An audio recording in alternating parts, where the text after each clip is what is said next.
Guys, Storm Chaser back here again. This will be my third and final flight for the day. Getting 3 YouTube videos in today. That's a little nutty. But this one I'm just going to this third one I'm going to kind of focus on checklists and the importance of checklists. And that'll become my area of focus for this video. The flight's basically going to go from Cottonwood here back to Phoenix. I'm carrying about 6 passengers with FX economy. I can't really show you the FS economy breakdown because right now I just have Fraps' recording system, and that only kind of allows me to record kind of video games or moving video. I don't really have a desktop filming software right now, but I'll work on that later on, and then I can get more in depth as far as like the ins and outs of FS economy and some of the other Python add-ons and how to get them in and so forth. But if you saw my earlier video part 2, I was kind of showing you the crosswind dynamics of X-plane and some of the differences between this and FSX as far as the crosswind just the all around is just I think the better crosswind component or capabilities of X-plane versus FSX. But you can see that wind really hasn't died down, and so it's still a pretty good crosswind. So I'm planning on departing out of here at runway 14 and following looking at FlightAware and seeing more of a realistic flight. It looks like we're going to go, as far as a routing, go from Drake, VOR, and then the Coyote 2 arrival down into Phoenix. So that's the plan. Probably cruise at 15,000 feet. Great Lakes, I don't know if you're familiar, they're also a commuter airline that they use, because a similar airplane is a larger version. They use a B1900D model, and so a very Beechcraft, same manufacturer as the Kingair 200, so a very similar airplane, which I do have. Kind of my focus right now, I think too, on this is kind of keep it to one plane for now. So for maybe the next week or two, I'm just going to be flying the Kingair 200 and keep it all together in a playlist, and then maybe move on to a different plane as time goes on, and kind of follow the FS economy kind of rule of kind of stuck where take off where I landed, and so there's kind of a pattern to this, or that's predictable. So I'm not going to be reusing the replay as much in this video. I'm just going to try to do a live chatting. So I'll get the plane set up, and maybe I'll go over the startup procedure, going through the checklist. So I'll be right back. Okay, we're back inside here in the plane. I do have pulled up the Kingair 200 engine startup checklist. I'm not going to go through all of it because it's just, time is, I don't want to be sitting here for an hour going through every little thing. But I'm just going to go real quick just to get to the part where we actually do the engine startup. So first I'm going to turn on my power switch right here. Got the generators off. I'm going to leave the avionics power off. We got the parking brakes set. I like having the cracking in the windows so I can hear the engines. Those are open, especially it's probably pretty hot here in Phoenix right now. Let's turn on beacon light. I'll just have that on for now, and I think everything's set. So far as before I get to the part where I actually do the engine startup and the checklist, we need to have our propellers full forward, condition levers, fuel cutoff, and our power levers in ground idle. So that's all set, and so let's start through the checklist here. So first, engine generator low. Okay, let's see. Propeller area clear. So typically in this part we would yell out the window clear. Tells everybody around us to get the heck away because I'm going to start this engine. Engine start. Ignition engine start switch on. Ignition on. Annunciator should illuminate, and associated fuel pressure annunciator should extinguish. Ignition doesn't occur within 10 seconds. Okay, I don't want to read all this, but essentially, if we have a hot start, we want to be ready to shut off that fuel immediately and proceed with the abort engine startup. But that's just a similar. It's not probably going to be an issue. Condition lever. Okay, so basically we don't engage the fuel until the turbine starts to fire up, and that's usually at N1 at 12%. And that's going to be, we're going to be starting the right engine first, so it'll be right here. When it gets this 12%, I'm going to move this to the low idle and wait until it gets up to, let's see, so then we when that's going on, we're going to monitor the temperature gauge, which is, you see right here is right here. This is our turbine temperature gauge. You don't want to get over 800 or you're going to blow up the turbine. That would be a hot start where you basically have to overhaul the turboprop, which is not a good thing. So ignition and engine, okay, so off after 50%. So the ignition switch is right down here. When this gets up to 50% on the turbine, we're going to shut that off, still in the low idle. And then once that's shut off, low idle, TT monitor.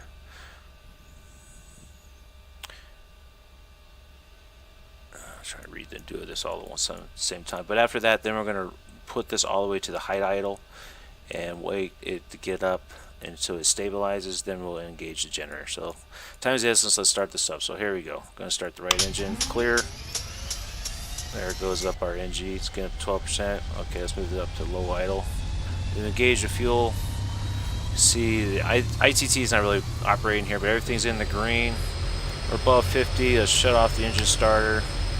Get up to high idle. See it spin it up. Once we see the turbine stabilize, all our engine instruments start to stabilize, and we'll engage the generator. So that was a battery start. Okay, at this point I'll probably turn on my inverter. That's good. We're gonna go for left engine. Start. Watch the turbine get up to 12. Got 12 fuel. Getting close to 50.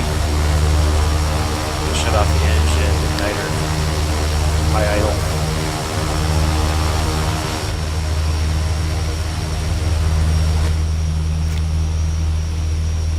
And we got good starts. On the other generator. Avionics power on. Taxi light, nav light, recognition light. This is night. We'll leave the strobes off until we're at Old Short runway. Torpedo keys on. Auto feather arm. Ignition. Auto ignition. Yeah, we're all set there. We'll turn our bleeds on. So we'll go up to 15,000. This time we're having to worry about our pressurization. So let's get pressurization about 6,000. As you can see, these are our pressurization gauges. It's already starting to go up a little bit. Put our temperature on auto. Everything looks set. I'm going to stop the video right here, and I'll come right back to you at about ready to take off. Alright, here at Hold Short Runway 14 here at Cottonwood, about ready to depart. And I just want to go over the checklist that we do right before takeoff. This part section here. So fuel panel, check fuel quantity and switch positions. Fuel quantity is good. We have 400 pounds in the left right tanks. Should be more than adequate. It's only about maybe half an hour flight down to Phoenix. So that's all set. Auto feather armed. So got that on. The reason why we auto feather is if we have an engine kind of fall out on takeoff and that doesn't auto feather itself and not on top of it, it's going to be severe drag, and it's very dangerous, especially when you're low to the ground, to have an engine failure. And then the prop not to auto feather itself. So that's why we want to make sure that the auto feather's on when we're about ready to take off. So flight and instruments check. I already got the altimeter setting 290-906. Altitude looks good. Everything, I have everything set to be, because we're going to be flying to Drake VOR, I believe the name is DRK, and so I have that already set up. And then after we hit there, then I'm going to be turning to heading 108, I think it is, following the Coyote 2 arrival. So that's why we have, essentially that's all set. You can see our altitude set at 15,000 feet. Pretty much have my autopilot pretty much ready to engage after takeoff. So that's all set. Avionics set. Altitude alert set and check. Altitude alerter set and checked. That's good. Propellers high RPM. Let's move those to the high RPM. Confirm them with our engine instruments. And we got propeller RPM rising there. Flaps as required. I put in the first notch of flaps for takeoff. Trim set, autopilot yaw damper off, and yaw damper autopilot is off, check. Annunciator light, check. We don't have anything on there, that's good.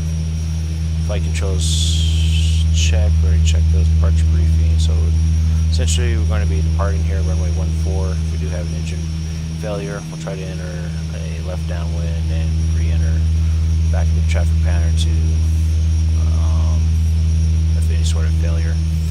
And on takeoff, you know, I don't have the V speed spec, but typically we want to do, if we have an issue before hitting V1, then we want to be able to abort before we run out of runway, but that's just not going to be really an issue here, but that's typically what you do on a departure briefing. So let's go to the next step where we line up.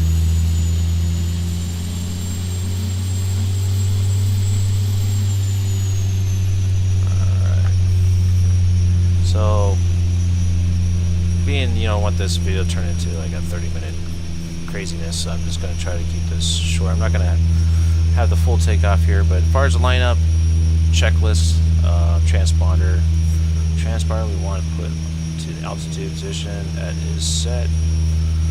Landing, lights on, recognition lights on, strobe lights on. That's all set. Engine auto, I don't really need, that's pretty hot here. Auto ignition arm. Auto ignition is arm. Ignition levers high idle. We're all set for takeoff. Alright. So typically I think VR in this, I don't know exactly because it all depends on the weight and the pressure, altitude and all that, but I'd say about 100. Once we pass, once we get airborne, whoa, some serious crosswind going on here. That's why it surged to the right there.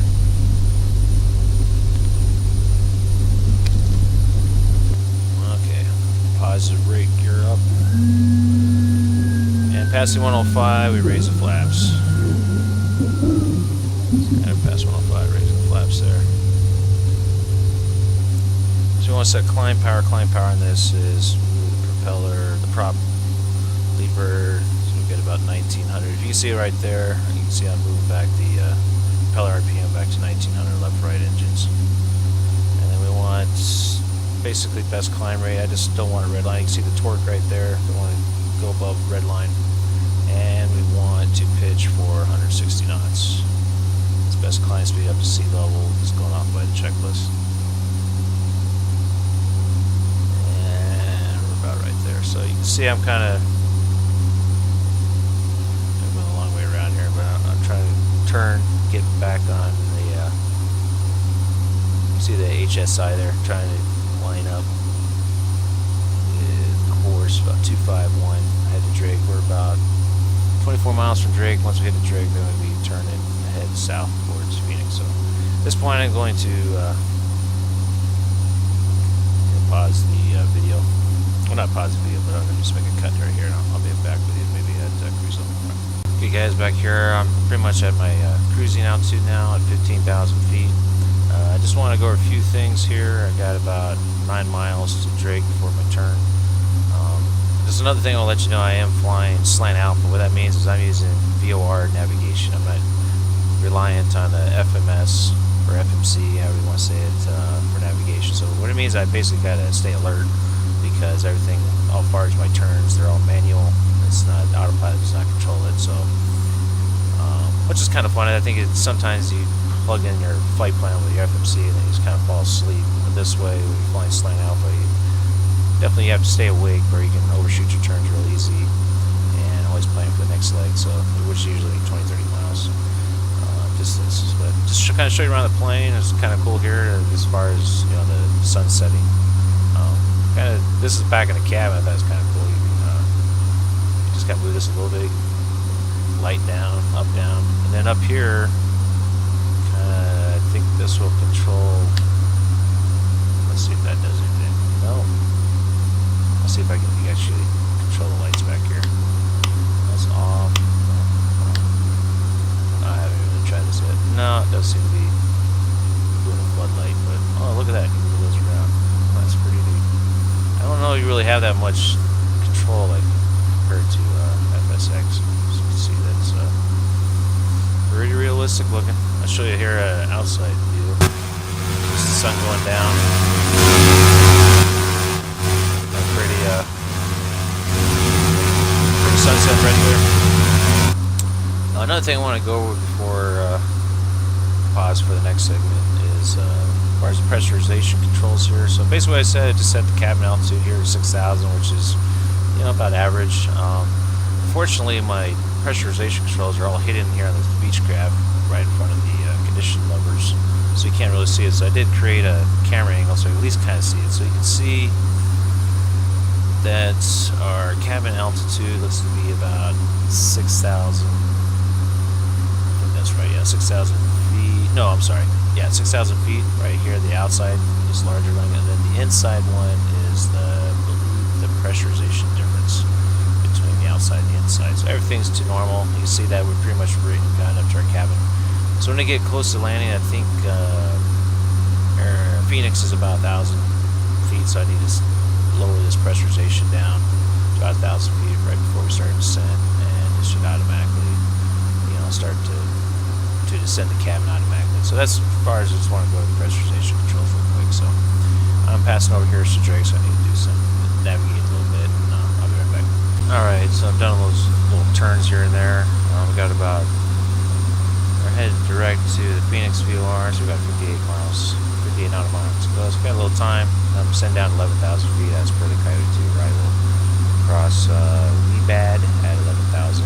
Turboprop expected across 11,000. So they don't really have any ATC on right now. Typically they would assign me to cross, tell me to cross WeBad at 11,000. So I was trying to follow that. But I just wanted to show you real quick is some of the cool stuff too about X-planes. That's the whole point of these videos, to show you the advantages of X-plane versus FSX versus turboprops. It's just the amount of control you have just off the this is all the cabin lights. So this is overhead floodlights. Look at that. So you have so many. I mean, FSX is just like essentially most is like one light to control everything.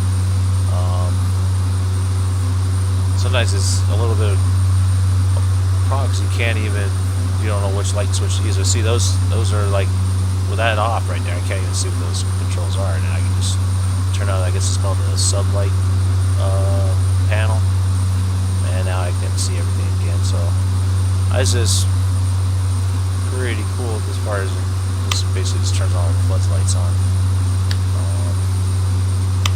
Oh wow! So if you do that, it's like a master switch. I didn't know that. So now I got to go back and kind of dim some of these other ones out.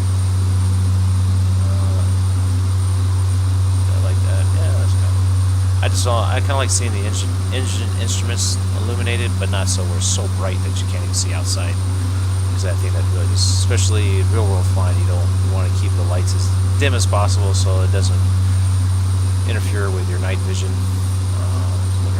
Be able to keep your what you're supposed to be doing, keep your scan open, looking for other aircraft. Just because you haven't followed an IFR flight plan right now, and essentially most of the responsibility is on the controller as far as maintaining the separation from any aircraft. They're not. Sometimes you can have that rogue plane out there that's not reporting, not talking to controllers. Maybe not. He's not doesn't have his transponder on, so ATC can't really see him. So you always want to keep your visual scan going, whether you're under IFR or VFR. That's just a good safety tip there. So I'm going to pause for right now, and I'll be back to you. Just want to go over a little bit of preparation for my arrival to Phoenix. I think actually you can light up there. No, maybe not. But I'm just checking the weather first since we don't have ATC on. So right now Phoenix is reporting winds 250 12, visibility 10, sky's clear. Temperature 42 is pretty dang high. It's Phoenix. Altimeter 2967. So we need to adjust our altimeter a little bit. 67. And so I'm planning on arriving runway 25 left, and I'll be exiting 2 left.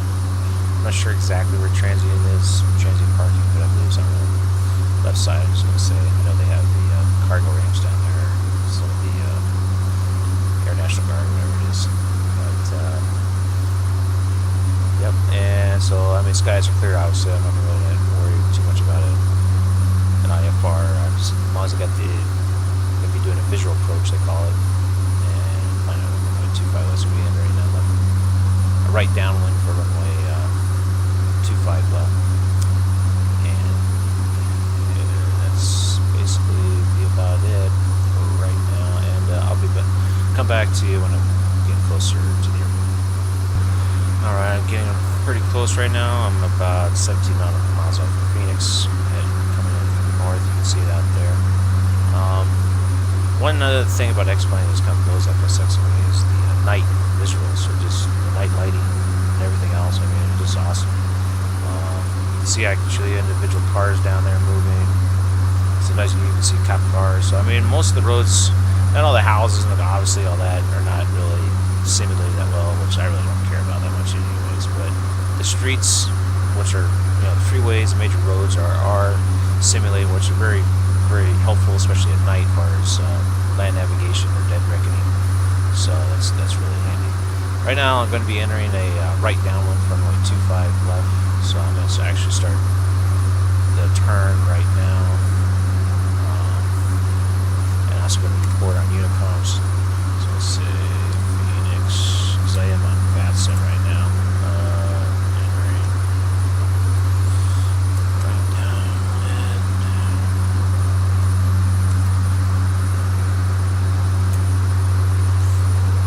25 left. That's report final.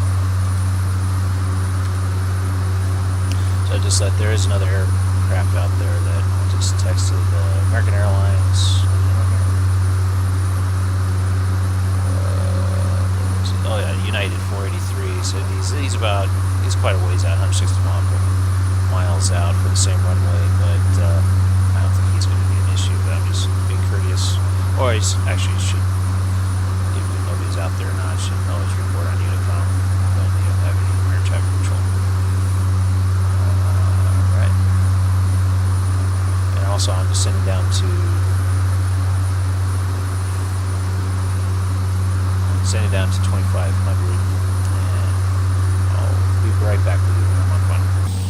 Alright, here on final, probably 5 mile final from 25 left. There's one thing I want to go over as far as checklists. Sometimes you do get busy and you don't have time, especially if you're flying by yourself and you're a single pilot operation, just with the radio transmissions and, you know, keeping up with the SID stars and the rivals. You just don't have sometimes time to do every single part of the checklist. But there's one check when I was learning when I became a private pilot. Probably all your pilots will be familiar with this. It's the G.U.M.P.S check, and it's an acronym. Stands for gas, undercarriage, mixture, propeller, and switches. As far as I remember, and it's one thing you never want to do, especially in we call it a plane with a landing gear, is you do not want to make the mistake of landing without your landing gear down. And if you don't think that happens, even to professional pilots that get overwhelmed at times, it does happen. I mean, they usually don't kill themselves because they usually flare without the gear down, and they destroy the aircraft, and they usually walk away. But still, it's about the most embarrassing thing you can do as a pilot.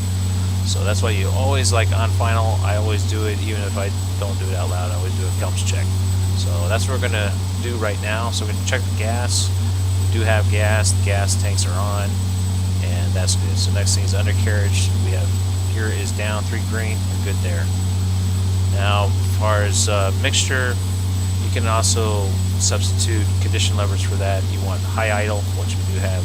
Propellers, we want full forward, which they're not right now. They're actually down. That's it. And as far as switches, we want to make sure landing lights are on, taxi lights on. So G.U.M.P.S check is complete. All right, I just want to go to that one part. Since this video is focused on checklists, I just want to go with the G.U.M.P.S check. But I'll come back to you on a short run about a mile final or past some threshold. All right, back with you here. Mile final here. 500. And another nice thing too about versus always flying the big your 737s or whatnot, flying these smaller planes, you're not so reliant on the autopilot. You pretty much have to hand fly most of the stuff, which I'm actually doing right now. So just trying to keep my speed probably about the 110 range with the throttle, and I'm trying to pitch for about 700 on the vertical speed, as you can see down there, and keep it, 2 wide over 2 red, you're good.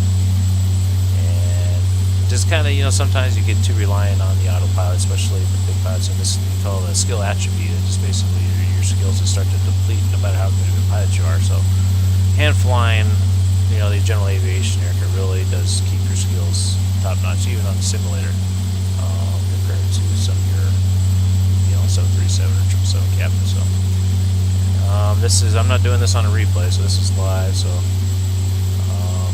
actually I passed the touchdown markers a little bit, but pulling the gas off slightly, a little tiny bounce.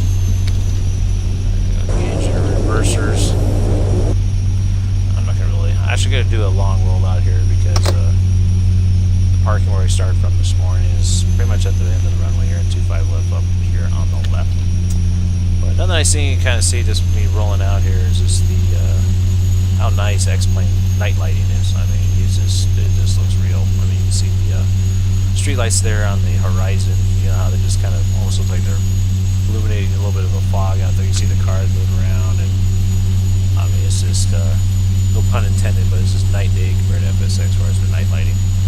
The only criticism I have sometimes, if you start your plane and you don't have any lights on, you start out at night, I mean, you're just completely dark. You cannot see one thing unless you're under some airport lighting in itself. So the one thing you might have to start day, turn your lights on, and then switch back to the environment at night. Just kind of a heads up in the X-plane, because an X-plane at night, it's night. So if there's no moon out or anything like that, it simulates that, and you're going to just be in the pitch dark black, and you can't even see your hand in front of your face, sim-wise. So just a heads up. So I think that's going to complete the day of flights. I pretty much did a kind of a round trip here, Phoenix to Glendale to Cottonwood, and back here, there's a Cottonwood, I remember, and back here to Phoenix. So if you remember from my part 1 video, I was parked next down to the KC-135, their National Guard, and that's basically where I'm rolling back to right now. See, this is the cargo ramp here on the right, and we'll pass that. So I'm not quite sure where the transient is here. I have San Diego base, so I'm really with Phoenix, but even still, I actually pulled up the PDF chart, and I couldn't really find the precise place where the transient is, but we're supposed to be just kind of, flying like the signature charter flight, and that's what we're starting. So I appreciate you watching all the videos if you did, and appreciate a subscription or any comments, suggestions you can leave down in the box, and definitely make some more videos on this. I think I'm probably going to stick with the Kingair, for a little while, and I'm definitely going to switch. I did get a PC-12 and some Pipers, Saratogas, and so forth, so, and just keep going from there. But I'm going to stick all these videos together, the Kingairs together in one playlist, and thanks again. All right, have a good one.